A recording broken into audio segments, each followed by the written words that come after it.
ನೀವೀಗ ಕೇಳುತ್ತಿದ್ದೀರಾ ಮಾಹಿತಿ ಖಜಾನೆಯ ಕಾರ್ಯಕ್ರಮಗಳನ್ನು.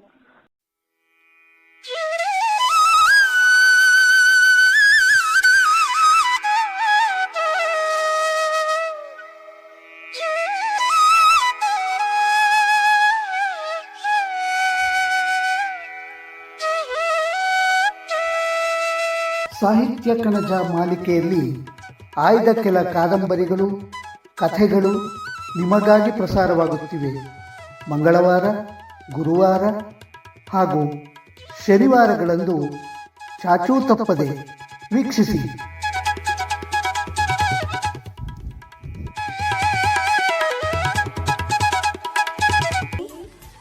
ಬೆಲ್ ಐಕಾನ್ ಅನ್ನು ಕ್ಲಿಕ್ ಮಾಡುವುದರ ಮೂಲಕ ಸಬ್ಸ್ಕ್ರೈಬ್ ಆಗಿ.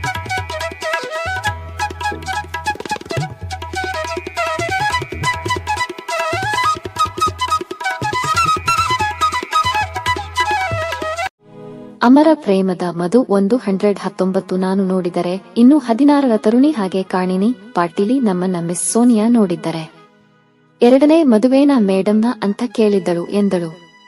ಅತ್ಯಂತ ದುರದೃಷ್ಟದ ಮದುವೆ ನಮ್ಮದು ಅಂತ ನೀನು ಹೇಳಬೇಕಾಗಿತ್ತು. ನಾವಿಬ್ಬರೂ ಪರಸ್ಪರರನ್ನ ಪ್ರೀತಿಸಲ್ಲ, ಆದರೂ ಈ ದಾಂಪತ್ಯದಿಂದ ಬಿಡುಗಡೆ ತಗೊಳ್ಳಿಕ್ಕೆ ಇಬ್ಬರಿಗೂ ಧೈರ್ಯವಿಲ್ಲ ಎಂದು ಬಿಟ್ಟ. ಜಯಶ್ರೀ ನಗುತ್ತಾ, ನಿಜವಾಗಲೂ ಈ ದಾಂಪತ್ಯದಿಂದ ನಿಮ್ಗೆ ಬಿಡುಗಡೆ ಬೇಕುಂದ್ರೆ 1 ಕೋಟಿ ರೂಪಾಯಿ ನನಗೆ ನೀವು ಕೊಡಿ, ಬಿಡುಗಡೆ ಕೊಡ್ತೀನಿ ಎಂದಳು. ನಾನು ನಿಜವಾಗಲೂ ಶ್ರೀಮಂತನಾಗಿದ್ದರೆ ನಿನಗೆ 1 ಕೋಟಿ ರೂಪಾಯಿ ಕೊಟ್ಟು ಹಾಯಾಗಿ ಬಿಡುಗಡೆ ಆಗ್ತಾ ಇದೆ ಎಂದ. ಸಾಕು ಬಾಯುಚ್ಚಿ, ನನ್ನ ಕಂಪನಿಲಿ ಸಂಬಳ ತಗೊಂಡು ದುಡಿಯೋ ಒಬ್ಬ ಕೆಲಸಗಾರ ನೀವು. ಕತ್ತೆಯನ್ನು ಮುದ್ದಿಸಿ ರತ್ನಾಭರಣದ ಅಲಂಕಾರದಿಂದ ಅಲಂಕರಿಸಿ ಕಸ್ತೂರಿ ಪುನಗು ಶ್ರೀಗಂಧ ಹಚ್ಚಿ ಜರತಾರಿ ವಸ್ತ್ರ ಹೊದಿಸಿ ನಾನಾ ಮಂಗಳ ವಾದ್ಯಗಳ ಜೊತೆ ಮೆರವಣಿಗೆ ಕರೆದೊಯ್ದು ಅದರ ಬಾಯಿಗೆ ಕೆನೆ ಮೊಸರು ಅನ್ನದ ಬುತ್ತಿ ಕಟ್ಟಿದರೂ ಅದು ಬಾಯಿ ಬಿಟ್ಟಾಗ ಗಾರ್ಧಬ ರಾಗ ಮಾತ್ರ ಹಾಡತ್ತಂತೆ. ಕೋಟ್ಯಾಧೀಶ್ವರರ ಪುತ್ರಿ ಒಲಿದು ಬಂದು ವಿವಾಹವಾಗಿದ್ದಾಳೆ. ಅವಳ ಮನಸ್ಸು ನೋಯಿಸಬಾರದು ಅನ್ನೋ ಪರಿಜ್ಞಾನ ನಿಮಗಿದೆಯಾ? ನಿಮಗಾಗಿ 40,000 ಗಳ ಬಟ್ಟೆ ಬರೆ, ಆಡಿಯೋ ಕ್ಯಾಸೆಟ್ ಶಾಪಿಂಗ್ ಮಾಡಿ ನನ್ನನ್ನ ಕಣ್ಣಿಂದ ಆದರೂ ಕಾಣಿರಾ? ದಿನಕ್ಕೆ ಈ ಹೋಟೆಲಿನ ಈ ಪುಲ್ ಬಾಡಿಗೆ ಎಷ್ಟು ಗೊತ್ತಾ ಎಂದಳು. ಗೊತ್ತು ಹೋಗೆ ಬ್ಯಾಸ್ಕಲ್ ಮನಸ್ಸು ಮುರಿದು ಚೂರು ಚೂರು ಮಾಡಿ ದೇಹಕ್ಕೆ ಅಲಂಕಾರ ಮಾಡಿ ರತ್ನಾಭರಣ ತೊಡಿಸೋಳು ನಾನು ಚಿನ್ನಿನ ಎಷ್ಟು ಪ್ರೀತಿಸ್ತೀನಿ. ಆ ಮಗುನ್ನ ಕರೆತಂದು ಇಲ್ಲಿ ನಿನ್ನ ತಾಯಿ ಪಾಲು ಮಾಡಿದೆ. ಆ ಮಗು ಊಟ ತಿಂಡಿ ಬಿಟ್ಟು ನನಗಾಗಿ ಹಂಬಲಿಸಿದಾಗ ಕಾಯಿಲೆ ಬಿದ್ದು ಮನೋವಿಭ್ರಮದಲ್ಲಿ ಪಪ್ಪ ಪಪ್ಪ ಅಂತ ಹಂಬಲಿಸಿದಾಗ ನನಗೆ ಹೇಳಿದೆಯಾ? ಅಲ್ಲಿ ನಾನು ಆ ಮಗುವಿಗಾಗಿ 8 ದಿನ ಕೊರಗಿದೆ. ಕಡೆಗೆ ನನ್ನ ಮಗು ನನ್ನ ಮರೆಯೋ ಹಾಗೆ ಮಾಡಿದೆ. ಇವತ್ತು ಆ ಮಗು ಜೊತೆ ನಿಮ್ಮಮ್ಮನ ಜೊತೆ ಕಾಲ ಕಳೆದು ಬಂದಿದ್ದೆ. ನನ್ನನ್ನ ಇಲ್ಲಿ ಒಂಟಿಯಾಗಿ ಈ ಹೋಟೆಲ್ ರೂಮಿನಲ್ಲಿ 120 ಕೊಳೆ ಹಾಕಿದ್ದಿ ಎಂದು ಗರ್ಜಿಸಿದ ರಾಜಸಿಂಹ. ಅಮರ ಪ್ರೇಮದ ಮಧು ಸಿಕ್ಕಿ ಹಾಕಿಕೊಂಡ ಕಳ್ಳನಂತೆ ಒಂದು ಕ್ಷಣ ಅವಳ ಮುಖ ವಿವರ್ಣವಾಯಿತು. ನಂತರ ಅವಳು ಅಟ್ಟಹಾಸದಿಂದ ನಕ್ಕು, ಮಗುವಿನ ಹಿತ ಭವಿಷ್ಯ ಎಲ್ಲಿದೆಯೋ ಅಲ್ಲಿ ಅದನ್ನ ತಂದು ಸೇರಿದ್ದೀನಿ. ಅಮ್ಮ ತನ್ನ ಒಂಟಿತನ ತಡಿಲಾರದೆ ಆ ಬೋರ್ಡಿಂಗ್ನ ಯಾವುದೋ ಒಂದು ಬಂಗಾಳಿ ಮಗುನ ಹೊಂದಿಕೊಂಡು ಅದಕ್ಕೆ ತನ್ನೆಲ್ಲ ಆಸ್ತಿ ವಿಲ್ ಮಾಡೋಳು. ನಾನು ಅಮ್ಮನ ಒಂಟಿತನ ನಿವಾರಿಸಲಿಕ್ಕೆ ಈ ಮಗುನ್ನ ತಂದುಬಿಟ್ಟೆ.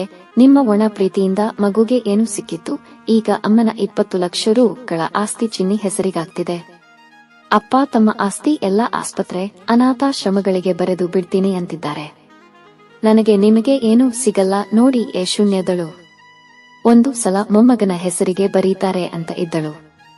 ಈಗ ಅನಾಥಾಶ್ರಮ ಅಂತಾಳೆ. ಅವನಿಗೆ ಅವರಪ್ಪನ ಆಸ್ತಿ ಬಗ್ಗೆ ಆಸಕ್ತಿ ಇರಲಿಲ್ಲ. ಬೇಸರದಿಂದ, ಜಯಶ್ರೀ ಪ್ಲೀಸ್ ನಿನ್ನ ರೂಮಿಗೆ ಹೊರಟು ಹೋಗು, ನನ್ನ ಮನಸ್ಸು ತುಂಬಾ ಅಶಾಂತವಾಗಿದೆ ಎಂದ. ಅಪ್ಸರೆಯ ಹಾಗಿರುವ ತನ್ನನ್ನು ಆತ ನಿರಾಕರಿಸಿ ಹೊರದೂಡಿದಾಗ ಅವಳಿಗೆ ರೋಷ ಉಕ್ಕಿ ಬರುತ್ತಿತ್ತು. ರೂಮಿಗೆ ಬಂದು ಒಂಟಿಯಾಗಿ ಮಲಗಿದಳು. ಫೋನ್ ರಿಂಗ್ ಆದಾಗ ಎತ್ತಿ ಕಿವಿಗೇರಿಸಿದಳು. ಹಲೋ ಮನು, ನನ್ನ ಏಕೆ ಕಾಡಿಸಿ ಮನು? ಫೀಸ್ ನೀನು ಬರಬೇಡ ಎಂದಳು. ರಪ್ಪನೆ ರಿಸೀವರ್ ಕುಕ್ಕಿದಳು. ಎಲ್ಲಾ ಬಂಧನ ಹರಿದುಕೊಂಡು ಮನೋಹರನ ತೋಳಕ್ಕೆಗೆ ಹೊರಟು ಹೋಗಲೇ ಎಂದುಕೊಂಡಳು. ಆದರೆ ಲಿಜಿಯಿಂದ ತಂದೆಗೆ ಸುದ್ದಿ ಮುಟ್ಟಿದರೆ ಸರ್ವನಾಶ. ತಂದೆ ಒಬ್ಬ ತನ್ನ ಶತ್ರು, ಲಿಜಿ ಒಬ್ಬಳು ತನ್ನ ಶತ್ರು. ಗಂಡ ಎನಿಸಿಕೊಂಡ ಆ ರಾಜಸಿಂಹ ಒಬ್ಬ ತನ್ನ ಶತ್ರು ಎನಿಸಿ ಎಲ್ಲರ ಮೇಲೆ ಕೋಪ ಉಕ್ಕಿ ಬಂತು. ಫ್ರಿಡ್ಜ್ ತೆಗೆದು ಶಾಂಪನ್ ಕುಡಿಯುತ್ತಾ ಕುಳಿತಾಗ ಮನಸ್ಸಿಗೆ ಕೊಂಚ ಹಾಯೆನಿಸಿತು. ಕೊಂಚ ಹೊತ್ತಿಗೆ ಕುಡಿದು ತೂರಾಡುತ್ತಾ, ಪಪ್ಪ ಐ ಹೇಟ್ ಯು, ಬಿಲ್ಲಿನ ಬಂಧನ ಹೂಡಿ ನನ್ನನ್ನ ಅಗ್ನಿಸೆರೆಯಲ್ಲಿ ಹಾಕಿದ್ದೀರಿ. ಈ ಬೇಡದ ದಾಂಪತ್ಯ ಜೀವನದಿಂದ ನಾನು ದಹದಹಿಸಿ ಹೋಗ್ತಿದ್ದೀನಿ. ಆ ಬಡಪಾಯಿ ರಾಜ್ಗೂ ನನ್ನಿಂದ ಸುಖವಿಲ್ಲ. ನಿಮ್ಮ ಮೇಲಿನ ಕೋಪ ಎಲ್ಲಾನೂ ಅವನ ಮೇಲೆ ತೀರಿಸಿಕೊಳ್ಳಿದ್ದೀನಿ ಎಂದು ಏನೇನೋ ಬಡಬಡಿಸುತ್ತ ಬಂದು ಹಾಸಿಗೆ ಅಮರ ಪ್ರೇಮದ ಮಧು ಮೇಲೆ ಬಿದ್ದಳು. 121 ಬೆಳಿಗ್ಗೆ 8ಕ್ಕೆ ಸ್ನಾನ ಅಲಂಕಾರ ಮುಗಿಸಿ ಗಂಡನ ಕೋಣೆಗೆ ಬಂದಳು. ಅವನು ಸ್ನಾನ ಮುಗಿಸಿ ಉಡುಪು ಧರಿಸುತ್ತಿದ್ದ. ಏಳು ಹಲೋ, ಗುಡ್ ಮಾರ್ನಿಂಗ್, ಕಾಫಿ ಆಯಿತಾ ಎಂದಳು. ಆಯಿತು ಎಂದ ಚುಟುಕಾಗಿ. ಒಂದೊಂದು ದಿನಾನೂ ಹೊಸತಾಗಿ ಹೊಸಬರಂತೆ ನಾವು ಅನುಭವಿಸೋಣ. ನನಗಾಗಿ ನೀವು, ನಿಮಗಾಗಿ ನಾನು. ಹಳೆ 10 ವರುಷದ ದಾಂಪತ್ಯ ಜೀವನ ಮರೆತು ಬಿಡೋಣ. ವಿರಸದ ಕಹಿ ಮಾಯವಾಗಲಿ, ಸರಸ ಸಂಭ್ರಮದ ಸಿಹಿ ಶುರುವಾಗಲಿ. ನಿಮ್ಮ ಕೋಣೆಗೆ ಪಾಠಕ್ಕೆ ಬರಿದ್ದ ಜಯಶ್ರೀಗೆ ನೀವೆಷ್ಟು ಕಾತುರರಾಗಿ ಕಾಯ್ದಿದ್ದೀರಿ. ಅದೇ ಜಯಶ್ರೀಗೆ ಈಗ ನಿಮ್ಮ ಬಳಿ ಬಂದಿದ್ದಾಳೆ ಎಂದು ನುಡಿದು ಅವನ ಕೊರಳಿಗೆ ಹಾರವಾಗಿ ತನ್ನ ತೋಳುಗಳ ಮಾಲೆ ಹಾಕಿ ಐ ಲವ್ ಯು ಎನ್ನುತ್ತಾ ಅವನ ತುಟಿಗೆ ಮುತ್ತಿಟ್ಟಳು. ಸಿಗರೇಟಿನ ವಾಸನೆಗೆ ಹೊಟ್ಟೆ ತೊಳಸಿ ಬಂದಂತಾಯಿತು. ಸಿಗರೇಟ್ ಸೇದಿದ್ದೀಯಾ ಜಯ ಎಂದ. ಅವಳು ಅವನದೆ ಗೊರಗಿ, ಹೌದು, ನಿನ್ನೆ ರಾತ್ರಿ 7-8 ಸಿಗರೇಟ್ ಸೇದಿದೆ, 4 ಗ್ಲಾಸ್ ಶಾಂಪೇನ್ ಕುಡಿದೆ. ನಿಮ್ಮಿಂದ ಹೊರದೂಡಲ್ಪಟ್ಟಾಗ ನನ್ನ ಹೃದಯಕ್ಕೆ ಬೆಂಕಿ ಬೀಳತ್ತೆ. ಆ ಕ್ಷಣದಲ್ಲಿ ನಾನು ಹುಚ್ಚಿಯಾಗ್ತೀನಿ. ಆಗ ಹುಚ್ಚಿದ್ದ ಮನತಲು ಇವೆಲ್ಲ ಬೇಕಾಗತ್ತೆ. 2.5 ತಿಂಗಳು ವಿರಹದಲ್ಲಿ ಬೆಂದು ಇನಿಯನ ತೋರೆ ಬಯಸಿ ಬಂದ ಹೆಣ್ಣಿಗೆ ಹೋಗು ಆ ರೂಮಲ್ಲಿ ಮಲಗು ಎಂದಾಗ ಹೇಗೆ ಆಗಬಹುದು ಎಂದಳು. 2.5 ತಿಂಗಳು ಗಂಡನ್ನ ಅಗಲಿ ಹೋದಾಗ ಅವನ ಮನಸ್ಸಿಗೆ ಹೇಗೆ ಆಗಿರತ್ತೆ? ಅದರ ಬಗ್ಗೆ ಎಂದಾದರೂ ನೀನು ಯೋಚಿಸಿದ್ದೀಯಾ ಎಂದ. ಯೋಚಿಸೋದೇನಿದೆ? ಕಾತುರದಿಂದ ಫೋನ್ ಕಾಲ್ ಮಾಡಿದಾಗ ನನಗೆ ಎದುರಾದದ್ದು ನಿರಾಶ. ನಿಮ್ಮ ಜಳತ್ವ. ಅಮೆರಿಕದಿಂದ ಫೋನ್ ಮಾಡಿದರೂ ಒಂದೇ, ಇಂಗ್ಲೆಂಡಿಂದ ಮಾಡಿದರೂ ಒಂದೇ. ಜಯ, ನಿನ್ನ ವಿರಹದಲ್ಲಿ ಕೊರಗಿದ್ದೀನಿ, ಬಂದ್ರಿಡೆ ಎಂಬ ವಾಕ್ಯಕ್ಕೆ ಪರಿತಪಿಸುತ್ತಿದ್ದೆ. ಹಾಗೆ ನೀವು ಒಂದು ಸಲ ಅಂದಿದ್ರೆ ಕೋಟ್ಯಾಂತರ ರೂ.ಗಳ ಎಲ್ಲಾ ವ್ಯವಹಾರ ಎಸೆದು ಓಡಿ ಬಂದಿಡುತ್ತಿದ್ದೆ ಎಂದು ಅವನ ಎದೆಗೊರಗಿ ಅಳತೊಡಗಿದಳು. ಒಂದು ಕ್ಷಣ ಅವನಿಗೆ ತಾನೇ ಅಪರಾಧಿ ಎನಿಸಿತು. ಅವಳು ಬಯಸುವ ಪ್ರೀತಿ, ವಿಶ್ವಾಸ ಯಾವುದೂ ತಾನು ಕೊಡಲಾಗುತ್ತಿಲ್ಲ. ಇದು ತನ್ನ ದೌರ್ಬಲ್ಯವೇ? 122 ಅಮರ ಪ್ರೇಮದ ಮಧು ಗಂಡನನ್ನೇ ಹಿಂಡಿ ಹಿಪ್ಪೆ ಮಾಡುವಂತ ಅವಳ ಉತ್ಕಟ ಕಾಮದ ಹಕ್ಕೆ ತಾನು ಸೋತಿದ್ದೇನೆಯೇ? ಸೊಪ್ಪಾಗಿ ಹೋಗಿದ್ದೇನೆಯೇ? ನೀನು ನಿರ್ವೀರ, ಬಲಹೀನ ಎಂಬಂತೆ ಆಗಾಗ ಪರೋಕ್ಷವಾಗಿ ಚುಚ್ಚುತ್ತಿದ್ದಳು. ಯಾವುದೋ ಔಷಧಿ, ಟಾನಿಕ್, ವ್ಯಾಯಾಮ ಸೂಚಿಸುತ್ತಿದ್ದಳು. ನಿಜ ಹೇಳಲ ಜಯ, ನಾನು ನಿನ್ನ ತುಂಬಾ ಪ್ರೀತಿಸ್ತೀನಿ. ಆ ನಿನ್ನ ಉತ್ಕಟ ಕಾಮದ ಹಾಗೂ ಶೂರ್ಪನಖಿ ಆವೇಶ ನನಗೆ ಬೇಕಾಗಿಲ್ಲ. ನನ್ನ ಮನಸ್ಸು ಕಾಮದಿಂದ ವಿಮುಖವಾಗಿದೆ. ನನ್ನನ್ನು ಬಲಹೀನ ಎನ್ನು, ನಿರ್ವೀರ ಎನ್ನು, ಏನಾದರೂ ಅನ್ನು, ಆಕ್ಟೋಪಸ್ ಹಿಡಿತದ ಆ ಕಾಮ ಪ್ರೇಮದಿಂದ ನನಗೆ ಮುಕ್ತಿ ಬೇಕು.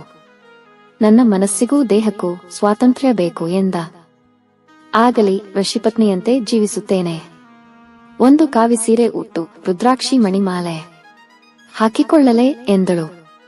ಬೇಡ, ಸರಳವಾಗಿ ಒಂದು ಜಡೆ ಹೆಣೆದು ಹೂ ಮುಡಿದುಕೋ. ಈ ಹೊಂಬಣ್ಣದ ಕೂದಲಿಗೆ ಜಡೆ ಒಪ್ಪಲ್ಲ, ಬಿಚ್ಚಿದ ಆ ಕೂದಲಿಗೆ ಒಂದು ಹಾಕಿಕೋ ಎಂದ. ನನ್ನ ಅಲಂಕಾರ ಇರಲಿ, 9ಕ್ಕೆ ನಾವು ಏರ್ಪೋರ್ಟ್ನಲ್ಲಿರಬೇಕು, ನಡೆಯಿರಿ ಎಂದಳು. ಬೆಲ್ಟ್ ಹಾಕಿಕೊಳ್ಳಿ. ಈ ಬೆಲ್ಟ್ ನಾನು ಎಷ್ಟು ಹಣ ಸುರಿದು ತಂದಿದ್ದು ಗೊತ್ತಾ ಎಂದಳು. ಫುಲ್ ನನಗೆ ಹಿಂಸೆ ಜಯ, ಬೆಲ್ಟ್ ಬಿಗಿದು ಟೈ ಕಟ್ಟಿದರೆ ಏದುಬ್ಬಸ ಬಂದ ಹಾಗಾಗುತ್ತೆ ಎಂದ. ಜಯ ಗದರಿಸುವಂತೆ, ಮಹಾರಾಯ, ಹಳ್ಳಿಗಮಾರ ಬಂದ ಹಾಗೆ ಬರಬೇಡಿ, ದೊಡ್ಡ ಕಂಪನಿಯ ದೊಡ್ಡ ಹುದ್ದೆಲಿದ್ದೀರಿ, ಅದಾದರೂ ನೆನೆಪಿಟ್ಟುಕೊಳ್ಳಿ ಎಂದಳು. ಅವಳು ತಂದ 20,000 ರೂ.ಗಳ ಮೌಲ್ಯದ ಫಲ್ ತರಿಸಿದಾಗ ಅವನ ಮನಸ್ಸಿಗೆ ಬೇಸರವಿತ್ತು. ಜಯಶ್ರೀ ಅವನನ್ನು ವಿಮರ್ಶಿಸುತ್ತಾ, ಇದೊಂದಿಷ್ಟು ಕಳ್ಳ ಹೊಟ್ಟೆ, ಮುಂದೆ ಬರದಿದ್ರೆ ನೀವು ಈ ವಯಸ್ಸಿನಲ್ಲಿಯೂ ಹ್ಯಾಂಡ್ಸಮ್ ಬಾಯ್ ಎಂದು ಅವನ ಹೊಟ್ಟೆ ಮೇಲೆ ಕೈಯಾಡಿಸಿದಳು. ಮುಪ್ಪನ್ನ ಆತ್ಮೀಯವಾಗಿ ಎದುರುಗೊಳ್ಳೋದ್ರಲ್ಲೇ ಮನುಷ್ಯನ ಹಿತ ಅಡಗಿದೆ ಎಂದ. ನೀವು ಇಷ್ಟು ಬೇಗ ಮುದುಕರಾಗ್ಲಿಕ್ಕೆ ನಾನು ಬಿಡಬೇಕಲ್ಲ. 60 ಅಮರ ಪ್ರೇಮದ ಮಧು 123 ಮೇಲೆ ನಿಮ್ಮನ್ನ ಡೈವೋರ್ಸ್ ಮಾಡ್ತೀನಿ. ಆಗ ಬಿಳಿಗಡ್ಡ ಬಿಡ್ಕೊಂಡು ನೀವು ಹಿಮಾಲಯದ ಕಡೆ ಹೊರಟೋಗುವಂತೆ ಎಂದಳು. ಅಂತೂ 60ನೇ ವಯಸ್ಸಿನಲ್ಲಾದರೂ ನನ್ನ ಬಿಡುಗಡೆ ಮಾಡ್ತೀಯಲ್ಲ, ಜನ್ಮ ಜನ್ಮಾಂತರಕ್ಕೂ ನೀವೇ ನನ್ನ ಪತಿಯಾಗಿ ಅಂತ ಕಾಡಿಸಲ್ಲವಲ್ಲ, ಅದೇ ನನ್ನ ಪುಣ್ಯ ಎಂದ. ಅವಳು ಸಿಡುಕಾಗಿ, ಹೂ, ಈ ಜನ್ಮದಲ್ಲಿ ದಡ್ಡತನ ಮಾಡಿ ಒಬ್ಬ ಅರಸಿಕ್ಕ ಪತಿಯನ್ನ ಆರಿಸಿಕೊಂಡೆ ಅಂದರೆ ಅದು ಜನ್ಮ ಜನ್ಮಕ್ಕೂ ಮುಂದುವರಿಯಬೇಕಾ ಎಂದಳು. ಬೇಕಾಗಿಲ್ಲ ಬಾ, ನಮ್ಮ ಮಕ್ಕಳಿಗಾಗಿ ನಾವು ಒಟ್ಟು ಇರಬೇಕಾಗಿದೆ. ಅಷ್ಟು ಯೋಚಿಸಿ ನೀನು ಮನಃಶಾಂತಿ ತಗೋ, ನಾನು ತಗೋತೀನಿ ಎಂದು ಹೊರನಡೆದ. 8 ಗಂಟೆ ಆಗುತ್ತಿದ್ದರಿಂದ ಅವಳು ಅವನನ್ನು ಹಿಂಬಾಲಿಸಿದಳು. ಬೆಂಗಳೂರಿನ ಏರ್ಪೋರ್ಟಿಗೆ ಅವಳ ನೆಚ್ಚಿನ ಡ್ರೈವರ್ ಕಾರು ತಂದಿದ್ದ. ಚಿಂಟುನ ಏಕೆ ಕಕ್ಕೊಂಡು ಬರಲಿಲ್ಲ? ತನ್ನ ಒಡತಿ ಎಂದು ಗುರುತು ಹಿಡಿಯಲು ವೆಂಕಟಪ್ಪನಿಗೂ ಕೊಂಚ ವೇಳೆ ಹಿಡಿಸಿತು. ಹಸಿರು ಕಂಗಳ, ಬಂಗಾರ ಕೂದಲು, ಗುಲಾಬಿ ಬಣ್ಣದ ಈ ಚೆಲುವೆ ಯಾರು ಅನಿಸತ್ತವನಿಗೆ? ಚಿಕ್ಕ ಸಾಹೇಬರು ಊರಲಿಲ್ಲ ಅಮ್ಮಾವರ, ಮೈಸೂರಿಗೆ ಹೋಗವರೇ ಎಂದ. ಅವಳು ಕ್ರೋಧದಿಂದ ಕಂಪಿಸುತ್ತ ಮೈಸೂರಿಗೆ ಎಂದಳು. ಸಾಹೇಬರ ಗಾಡಿಲಿ ಸಲೀಮನೇ ಕಕ್ಕೊಂಡು ಹೋಗಿದ್ದಾನೆ, ಇನ್ನೂ ಬಂದಿಲ್ಲ ಎಂದ. ಸಮ ಯಾರನ್ನ ಕೇಳಿ ಕರೆದುಕೊಂಡು ಹೋದ ಆ ಗುಲಾಮ ಎಂದು ಗರ್ಜಿಸಿದಳು. ಸ್ವಲ್ಪ ಪೇಷನ್ಸ್ ತಗೋ, ಇದು ಏರ್ಪೋರ್ಟ್ನ ಕಾರ್ ಪಾರ್ಕಿಂಗ್ನ ಸ್ಥಳ. ಮನೆಗೆ ಹೋದ ಮೇಲೆ ಹಾರಾಡುವಿಯಂತೆ. ನನ್ನ ಮಗನ ಅವನ ಅಪೇಕ್ಷೆಯಂತೆ ನಾನೇ ಮೈಸೂರಿಗೆ ಕಳಿಸಿದ್ದೀನಿ ಎಂದ ರಾಜಸಿಂಹ. ಕೋಪ, ಅಸಹನೆ, ಉದ್ವೇಗದಿಂದ ತೊಳಲಾಡುತ್ತಿದ್ದಳು. ಅವಳು ಸೊಗಸಾದ ಬೆಂಚ್ ಕಾರಿನಲ್ಲಿ ಕುಳಿತಿದ್ದಾಳೋ ಬೆಂಕಿಯ ಮೇಲೆ ಎಂದವನಿಗೆ ಸಂಶಯವಾಗುವಂತೆ ಇತ್ತು ಅವಳ ಆ ತೊಳಲಾಟ. ಕಾರು ಮನೆ ತಲುಪಿತು. ಕಾರಿಂದ ಇಳಿದು ಮನೆಗೆ ಬಂದವಳೆ ದೊಡ್ಡ ಧ್ವನಿಯಲ್ಲಿ ಕೂಗಾಡತೊಡಗಿದಳು. 24/124 ಅಮರ ಪ್ರೇಮದ ಮಧು, ಎಷ್ಟು ಧೈರ್ಯ ನಿಮ್ಗೆ? ಆ ಕಳ್ಳ ಮುದುಕಿ ಹತ್ತಿರ ರಾಜಾದಿರಾಜನಾದ ನನ್ನ ಮಗನ್ನ ಕಳಿಸಿದ್ದೀರಿ. ಆ ಬುಚ್ಚುಬಾಯಿ ತಿರುಪೆ ಮುದುಕಿಗೆ ನಾ ಮುಟ್ಟಲಿಕ್ಕ ಹಕ್ಕಿದೆಯಾ? ನೀವು ಆ ಮುದುಕಿಗೆ ದಾಸಾನುದಾಸನಾಗಿ ನನ್ನ ತಿರಸ್ಕರಿಸಿರೋದೇ ಸಾಕು. ನನ್ನ ಮುದ್ದು ಮಗ ನನ್ನ ಮೇಲೆ ಪಂಚಪ್ರಾಣ ಇಟ್ಕೊಂಡಿದ್ದಾನೆ. ಆ ಹೊಲಸು ಮುದುಕಿ ಮನೆಗೆ ಅವನನ್ನು ಕಳಿಸೋ ಅಭ್ಯಾಸ ಏಕೆ ಮಾಡಿಸಿದಿರಿ?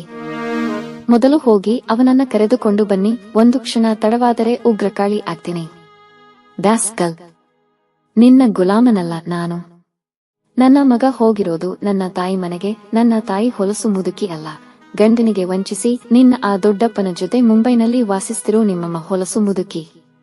ನನ್ನ ತಾಯಿ ಬಗ್ಗೆ ಕೆಟ್ಟ ಮಾತಾಡಿದರೆ ನಿನ್ನ ನಾಲಿಗೆ ಸೀಳಿ ಹಾಡ್ತೀನಿ ಎಂದು ಗದರಿ ತನ್ನ ಕೋಣೆಗೆ ಬಂದು ಮಲಗಿದ. ಒಂದು ಕ್ಷಣ ಅವಳು ದಿಗ್ಭ್ರಾಂತಳಾದಳು. ಯಾರು ಅವನಿಗೆ ತನ್ನ ತಾಯಿಯ ಆ ಹಳೆ ಚರಿತ್ರೆ ಹೇಳಿದವರು? ಲೀಜಿ, ಶನಿ. ಈ ಇಬ್ಬರು ಈಗ ತನ್ನನ್ನ ಎಳ್ಳು ಕಾಳಿನಷ್ಟು ಕೇರ್ ಮಾಡಲ್ಲ. ಅವರೇ ಇರಬಹುದೇ? ಮುಂಬೈನಲ್ಲಿ ದೊಡ್ಡಪ್ಪನಿನಗಾಗದವರು ತನ್ನ ಬಂಧುಗಳಲ್ಲೇ ಎಷ್ಟು ಜನ ಇಲ್ಲ? ಅವರಾರಾದರೂ ತನ್ನ ಗಂಡನಿಗೆ ಫೋನ್ ಮಾಡಿರಬಹುದೇ? ಒಟ್ಟಿನಲ್ಲಿ ಅವನನ್ನು ಮುಂಬೈಗೆ ಕರೆಸಿಕೊಂಡದ್ದೇ ದೊಡ್ಡ ತಪ್ಪಾಯಿತೆ. ಚಿನ್ನಿ ಅವನನ್ನು ಮರೆತಿದ್ದಾಳೆ. ಅದನ್ನು ಅವನಿಗೆ ಮನದಟ್ಟು ಮಾಡಿ ಅವನ ಮನಸ್ಸನ್ನು ತಳಮಳ ಎಬ್ಬಿಸಬೇಕೆಂದು ತಾನು ಅವನನ್ನು ಕರೆಸಿದೆ. 2 ದಿನ ಇದ್ದದ್ದು. ರೂಮ್ ಬಿಟ್ಟು ಕದಲಲಿಲ್ಲ. ಅಷ್ಟರಲ್ಲಿ ಈ ವಿಷಯ ಕಂಡು ಹಿಡಿದಿದ್ದಾನೆ. ಇರಲಿ, ಎಂದೋ ನಡೆದ ಆ ವಿಷಯಕ್ಕೆ ತಾನೇಕೆ ಭಯಪಡಬೇಕು? ರಾಜಸಿಂಹನನ್ನು ತಾನೊಂದು ಚೂರು ಪ್ರೀತಿಸುವುದಿಲ್ಲ. ಅವನನ್ನು ನೆನೆದರೆ ಮೈ ಕಾದು ಕೆಂಡವಾಗುತ್ತದೆ. ಅವನು ತನ್ನನ್ನು ರಾಜಕುಮಾರಿ ಎಂದು ಓಲೈಸುವುದಿಲ್ಲ. ಹೆಜ್ಜೆ ಹೆಜ್ಜೆಗೆ ತನ್ನನ್ನು ಓಲೈಸಿ ಆರಾಧಿಸುವ ಮನೋಹರನನ್ನು ತಾನು ವಿವಾಹವಾಗುವ ಹಾಗಿಲ್ಲ. ತಂದೆ ಹಾಕಿರುವ ಆ ಕರಾರು, ಅವರ ವಿಲ್ ತನಗೆ ಅಡ್ಡಿಯಾಗಿದೆ. ಸಹಿಸಲೇಬೇಕು ಈ ಅಹಂಕಾರಿಯನ್ನು. ಈ ತಂದೆ ಇನ್ನು ಎಷ್ಟು ದಿನ ಬದುಕಿರುತ್ತಾರೋ ತನ್ನನ್ನು ಕಾಡಿಸಲು? ತನ್ನ ವಿವಾಹ ಆಗಿಯೇ 10 ವರ್ಷ ಆಯಿತು. ಔಷಧೋಪಚಾರ ಎಲ್ಲ ಚೆನ್ನಾಗಿ ನಡೆಯುತ್ತಿದೆ. ಗಾಳಿಗೆ ಅಲುಗಾಡುತ್ತಿರುವ ಆ ಮರ ಎಂದಿಗೆ ಉರುಳುವುದೋ? ಅಮರ ಪ್ರೇಮದ ಮಧು 25/125 ತಾನು 3 ತಿಂಗಳು ಮಗನನ್ನು ಇವನ ತೆಕ್ಕೆಗೆ ಹಾಕಿ ಹೋದಾಗ ಆ ಹುಡುಗನಿಂದ ಇವನು ಪಡಿಪಾಟಲು ಅನುಭವಿಸಿರಬಹುದೆಂದು ಊಹಿಸಿದ್ದೆ. ಆದರೆ ಆ ಪುಂಡನ್ನ ಪಳಗಿಸಿದ್ದಾರೆಂದು ತಿಳಿದು ಕೊಂಚ ಅಸೂಯೆಯೂ ಆಗಿತ್ತು. ಮಗನ ಮೇಲಾದರೂ ತನಗೆ ನಿಶ್ಚಲವಾದ ಪ್ರೀತಿ ಇದೆ. ತನ್ನ ಅಂತರಂಗ ತಾನೇ ಶೋಧಿಸಿಕೊಂಡಾಗ ಅನಿಸಿತು. ಅವರು ಚಿನ್ನಿಯನ್ನು ಪ್ರೀತಿಸುತ್ತಾರೆಂದು ತಾನು ಮಗನನ್ನು ವಹಿಸಿಕೊಳ್ಳುತ್ತಿದ್ದಳು. ಅವನ ಪುಂಡಾಟಿಕೆ ಮಿತಿ ಮೀರಿದಾಗ ಬೇಸತ್ತಿದ್ದಳು. ಆ ದಿನ ಸಂಜೆಯ ಬಂದ ಚಿಂಟು. ಹಜಾರದಲ್ಲಿ ಕುಳಿತು ಪೇಪರ್ ಓದುತ್ತಿದ್ದ ರಾಜಸಿಂಹ ಎದುರು ಸೋಫಾ ಮೇಲೆ ಕಿವಿಗೆ ವಾಕ್ಮನ್ ಹಾಕಿಕೊಂಡು ಏನೋ ಹಾಡು ಕೇಳುತ್ತಾ ಇದ್ದಳು ಜಯಶ್ರೀ. ಗೋವಿಂದ ಬಂದು ಮೈಸೂರಿಂದ ಸಲೀಮನ ಕಾರು ಬಂತು. ಚಿಕ್ಕ ಸಾಹೇಬರು ಬಂದರು ಎಂದ. ಅವನ ಹಿಂದೆ ಸಲೀಮ ಒಂದು ಸೂಟ್ಕೇಸ್ ಏರ್ ಬ್ಯಾಗ್ ತಂದ. ತಂದೆಯನ್ನು ನೋಡಿ ಓಡಿ ಬಂದ. ಪಪ್ಪ, ಅಜ್ಜಿಯ ಹತ್ತಿರ ಜಿಗ್ಜಾಗ್ ಅನಿಮಲ್ಸ್ ಇಸ್ಕೊಂಬಂದೆ. ಬೊಂಬೆ ಪುಸ್ತಕಗಳು ತಂದೆ. ಊರಿಗೆ ಹೋಗಿ ಕೊಂಡೋತೀನಜ್ಜಿ ಅಂದೆ. ಇದೆಲ್ಲ 20 ವರ್ಷದ ಹಿಂದಿನದು, ಈಗ ಸಿಗಲ್ಲ ಅಂದರು. ಅದಕ್ಕೆ ಎಲ್ಲಾ ತಂದಿಟ್ಟೆ ಎಂದ. ಚಿಂಟು ಎಂದಳು. ಸ್ವರ ಕೇಳಿ ತಿರುಗಿ ನೋಡಿದ. ಕೊಂಚ ಅಚ್ಚರಿಯಿಂದ ಮಮ್ಮಿ ಫ್ಯಾನ್ಸಿ ಡ್ರೆಸ್ಸಿಗೆ ವೇಷ ಹಾಕಿಕೊಂಡಿದ್ದೆಯಾ? ಬಾನು ಒಂದು ಸಲ ಫ್ಯಾನ್ಸಿ ಡ್ರೆಸ್ಸಲ್ಲಿ ಮುಸುಕಿನ ಜೋಳದ ಜುಂಗನ್ನು ತಲೆಗೆ ಕಟ್ಟಿಕೊಂಡು ಮುಖಕ್ಕೆ ಬೊಂಬಾಯಿ ಮಿಠಾಯಿ ಅಂಟಿಸಿಕೊಂಡು ಒಂದು ಭಿಕ್ಷುಕ ವೇಷ ಹಾಕಿದ್ದ. ನಾನು ಕಂಡು ಹಿಡಿದು ಬಿಟ್ಟೆ ಎಂದ. ಜಯಶ್ರೀಗೆ ಅಪಮಾನವಾಯಿತು. ಇಲ್ಲಿ ಬಾ, ಇಲ್ಲಿ ನಿನ್ನ ಮೈಸೂರಿಗೆ ಹೋಗು ಅಂದೋರಾರು ಎಂದಳು. ಮತ್ತೆ ಪಪ್ಪ ನೀನು ಇಬ್ಬರು ಊರಲ್ಲಿಲ್ಲದಿದ್ದರೆ ನಾನು ಒಬ್ಬನೇ ಏಕೆ ಇಲ್ಲಿರಬೇಕು? ಅಜ್ಜಿಯ ಮನೆ ನಂಗೆ ಇಷ್ಟ, ಅಜ್ಜಿಗೆ ಚಿನ್ನಿಗಿಂತ ನಾನೇ ಇಷ್ಟ ಅಂತ ನಮ್ಮ ವಂಶೋದ್ಧಾರಕ ಅಂತ ಒಬ್ಬ ಮಾಮಂಗೆ ಪರಿಚಯ ಮಾಡಿದರು.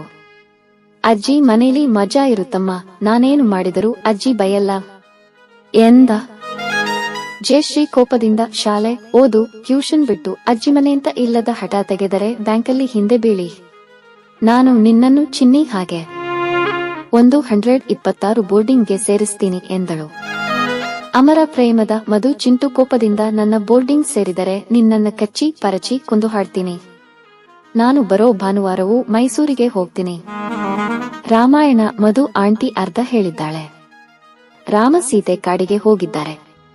ಇನ್ನು ಅರ್ಧ ಪುಸ್ತಕ ಓದಬೇಕು. ವಾರ ವಾರ ಬಾ, 10 ಪುಟ ಓದಿ ಹೇಳಿನಿಂದ ಹೇಳಿದ್ದಾಳೆ ಎಂದ. ನಿನ್ನನ್ನು ಕಾಡಿಗೆ ಕಳಿಸ್ತೀನಿ. ರಾಮಾಯಣ ಭಾರತ ಕೇಳಿಸಿಕೊಳ್ಳಿಕ್ಕೆ ನೀನು ಅಜ್ಜಪ್ಪ ಅಲ್ಲ. ಕಾರು ಹಾಗಾದರೆ ಅಮೆರಿಕಾಗೆ ವಾಪಸ್ ಕಳಿಸ್ತೀನಿ ಎಂದಳು. ಕಾರು ತಂದಿದ್ದೀಯಾ ಮಮ್ಮಿ ಎಂದ. ನಿನ್ನೇನ ಕಳಿಸಿದ್ದೆ? ನಮ್ಮ ಪೋರ್ಟಿಕೋದಲ್ಲಿ ದೊಡ್ಡ ಕಾರುಗಳ ಜೊತೆ ನಿಂತಿದೆ. ವೆಂಕಟಪ್ಪ ನಿನಗೆ ಅದನ್ನ ಬಿಡೋದು ತೋರಿಸ್ತಾನೆ ಎಂದಳು. ಗೊತ್ತು, ಬಾಬ್ರಿ ಬಿಡುವಾಗ ನೋಡಿದ್ದೇನೆ ಎಂದು ಹೊರಗೆ ಓಡಿದ. ಅವಳು ಏರ್ ಬ್ಯಾಗ್ ಎಳೆದಾಡಿ ಅವನು ಮೈಸೂರಿಂದ ತಂದ ಕೆಲವು ಪುಸ್ತಕ, ಪ್ರಾಣಿಗಳ ಪೀಠ, ಫೋನ್ ಎಲ್ಲ ಅದರಲ್ಲಿ ತುಂಬಿ ಎದ್ದಳು. ರಾಜಸಿಂಹ ಬೇಸರದಿಂದ ಅದರ ಮೇಲೆ ಏಕೆ ಕಣ್ಣು ನಿಂಗೆ? ಮಗು ಆಸೆಗೆ ತಂದಿದ್ದಾನೆ ಎಂದ. ನನ್ನ ಮಗ ಕೋಟ್ಯಾಧೀಶ್, ಇಂಥ ಗತಿಗೆಟ್ಟ ಹಳೆಯ ಪುಸ್ತಕ, ಮಾಸಿದ ಸಾಮಾನುಗಳಿಟ್ಕೊಂಡು ಆಡೋಂತ ದರಿದ್ರ ಅವನಿಗ್ಯಾಕೆ? ಎಲ್ಲಾ ತಿನ್ನಲಿ ಎಸಿತೀನಿ ಎಂದಳು. ತಿಪ್ಪೆಗೆ ಏಕೆ ಎಸೀತಿ? ಅವನ ಕಣ್ಮರೆಸಿ ಇಡು. ಬರೋವಾರ ಮೈಸೂರಿಗೆ ತಗೊಂಡೋಗಿ ಅಮ್ಮಿಗೆ ಕೊಡ್ತೀನಿ. ಇದು ನಿನ್ನ ಪಾಲಿನ ತಿಪ್ಪೆಗೆ ಎಸೆಯೋ ಸಾಮಾನು. ನಮ್ಮಮ್ಮನಿಗೆ ಮಗ ಆಟ ಆಡಿದ ವಸ್ತು ಅಂದರೆ ಗೋಪಾಲಕೃಷ್ಣನ ಪವಿತ್ರ ಮಂದಿರದ ವಸ್ತುಗಳೆಂದೇ ಭಾವನೆ. ಹಿಂದೆ ನಾನು ಚಿಕ್ಕೋನಿದ್ದಾಗ ಆಡಿದ ಆಟಿಕೆಗಳು, ನೋಡಿದ ಪುಸ್ತಕಗಳು ಎಂದ. ನಿಮ್ಮ ತಾಯಿ ಮಗನ ಪ್ರೀತಿ ಜಗತ್ಪ್ರಸಿದ್ಧವಾಗಿದೆ ಬಿಡ್ರಿ. ಆದರೆ ಈ ಸಾಮಾನುಗಳು ನನ್ನ ಮಗನವರೆಗೆ ಬರಕೂಡದು. ಅವನು ಚಿನ್ನದ ಚಮಚ ಬಾಯಲ್ಲಿ ಇಟ್ಕೊಂಡು ಹುಟ್ಟಿದೋನು. ಇದನ್ನ ಎಲ್ಲಿ ಅಡಗಿಸಿ ಇಡ್ತೀರೋ ಇಡಿ. ಪುನಃ ಅವನ ಕಣ್ಣಿಗೆ ಇದು ಬೀಳಕೂಡದು.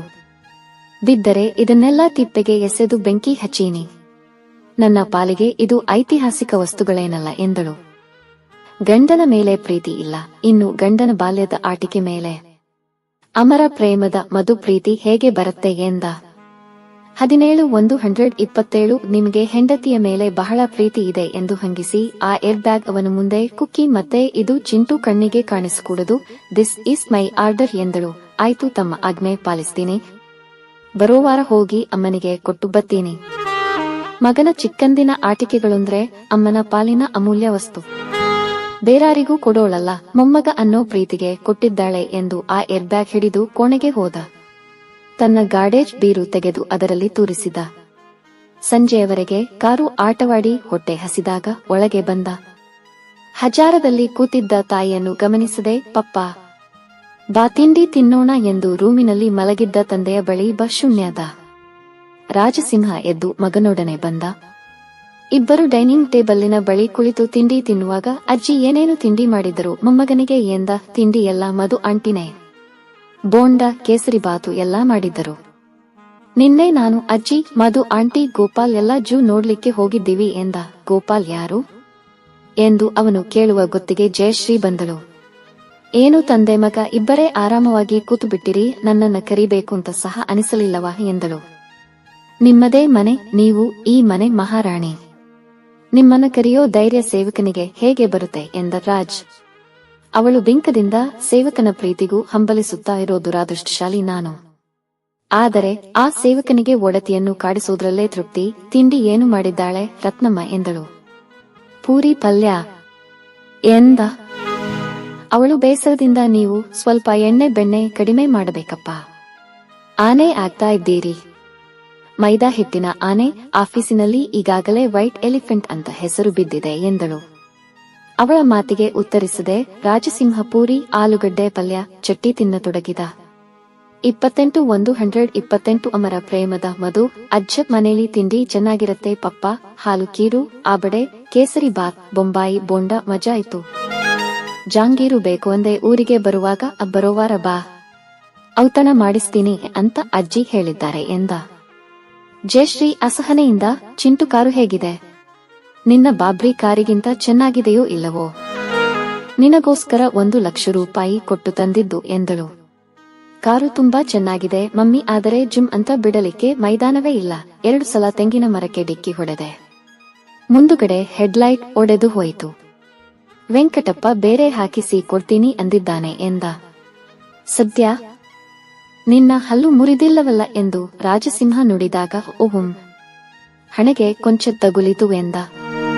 ತೋಟದಲ್ಲಿ ಇರೋಷ್ಟೇ ಜಾಗದಲ್ಲಿ ಬಿಡಬೇಕು ತಾಯಿ ಬದ್ದಿ ಹೇಳಿದಳು.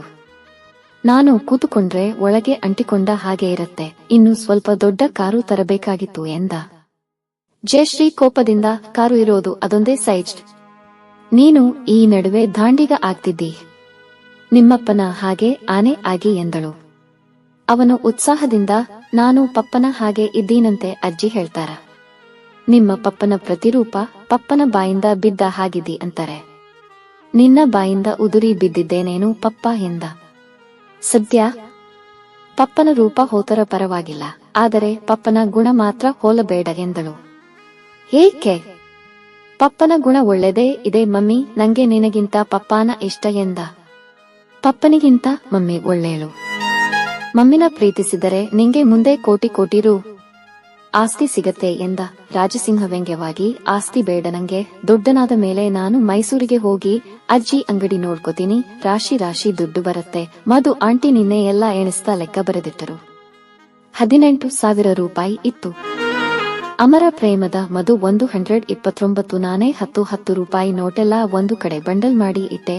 ಅಂಗಡಿ ಇಟ್ಟರೆ ಎಷ್ಟೊಂದು ದುಡ್ಡು ಬರತ್ತೆ ಪಪ್ಪಗೆ ಎಂದ. ನಿನಗೆ ದುಡ್ಡು ಬೇಕು ಹೌದೋ ಅಲ್ಲವೋ? ಬಾ, ನಿನ್ನ ನೋಟಿನ ರಾಶಿಯ ಮೇಲೆ ಕೂಡಿಸ್ತೀನಿ, ಈ ಮನೆಯಲ್ಲಿ ದುಡ್ಡಿಗೇನು ಕಡಿಮೆ ಇಲ್ಲ ಎಂದಳು ಜಯ. ಮಗ ಉತ್ಸಾಹದಿಂದ ಮೈಸೂರಿನ ವಿಷಯ ಹೇಳಿದ ಹಾಗೆಲ್ಲ ಹೆಂಡತಿಗೆ ಕೋಪ ಒಕ್ಕೆರುತ್ತದೆ. ತಾನಾಗಿ ಏಕೆ ಅವಳ ಅಶಾಂತಿ ಹೆಚ್ಚಿಸಬೇಕೆಂದು ಅವನು ತಿಂಡಿ ಎದ್ದು ಹೊರಟ. ಕೊಂಚ ಹೊತ್ತಿಗೆ ಮಲಗಿದ್ದ ತಂದೆಯ ಬಳಿ ಬಂದ ಚಿಂಟು, ಪಪ್ಪ ನನ್ನ ಏರ್ ಬ್ಯಾಗ್ ಎಲ್ಲಿ? ಅಜ್ಜಿ ನನಗೆ ಏನೇನೋ ಆಟದ ಸಾಮಾನು ಕೊಟ್ಟಿದ್ದರು ಎಂದ. ರಾಜಸಿಂಹ ನೀರಸವಾಗಿ, ನನಗೆ ಗೊತ್ತಿಲ್ಲಪ್ಪ, ನಿನ್ನ ಮಮ್ಮಿನ್ನ ಕೇಳು ಎಂದ. ಕೇಳಿದ ಗೋವಿಂದನ್ನ ಕೇಳಿದೆ. ಹನುಮ, ಸಂಗಪ್ಪ ಯಾರಿಗೂ ಗೊತ್ತಿಲ್ವಂತೆ. ಅದರಲ್ಲಿ ಅಜ್ಜಿ ಕೊಟ್ಟ ಜಿಗ್ಜಾಗ್ ಅನಿಮಲ್ಸ್ ಫೋನ್ ಎಲ್ಲಾ ಇಟ್ಟಿದ್ದೆ ಎಂದ. ಹೋಗಲಿ ಬಿಡು, ನಿನ್ನ ಹತ್ತಿರ ದಂಡಿಯಾಗಿ ಕಾಮಿಕ್ಸ್ ಬುಕ್ ಇದೆ, Mickey Mouse, Donald duck video cassette ಇದೆ, ಅದೆಲ್ಲ ನೋಡು. ಮಮ್ಮಿ ಅಮೆರಿಕಾದಿಂದ ಕಾರು ತಂದಿದ್ದಾಳೆ, ಆಡು ಎಂದ. ಈಗ ಜಿಗ್ಜಾಗ್ ಅನಿಮಲ್ಸ್ ಬೇಕು ಪಪ್ಪ, ಇಲ್ಲದಿದ್ದರೆ ಗಟ್ಟಿಯಾಗಿ ಕಿರುಚೀನಿ ಎಂದ. ರಾಜಸಿಂಹ ಸುಮ್ಮನಿದ್ದ. ಜಿಗ್ಜಾಗ್ ಎಂದು ಅರಚಿ ಕೂಗತೊಡಗಿದ. ಆ ರಾಕ್ಷಸ ಕಿರುಚಾಟ ತಾಳಲಾರದೆ ಜಯಶ್ರೀ ಬಂದಳು. ಚಿಂಟು, ನೀನು ಜಾಣನಾಗಿಲ್ಲ, ನಾನು ಕಾರು ಅಮೆರಿಕಾಗೆ ಕಳಿಸಿ ಬಿಡ್ತೀನಿ ಎಂದಳು. ಕಳಿಸಿಬಿಡು, ಇಲ್ಲದಿದ್ದರೆ ನಾನೇ ಆ ಕಾರನ್ನ ಜಜ್ಜಿ ಪುಡಿ ಮಾಡಿಬಿಡ್ತೀನಿ.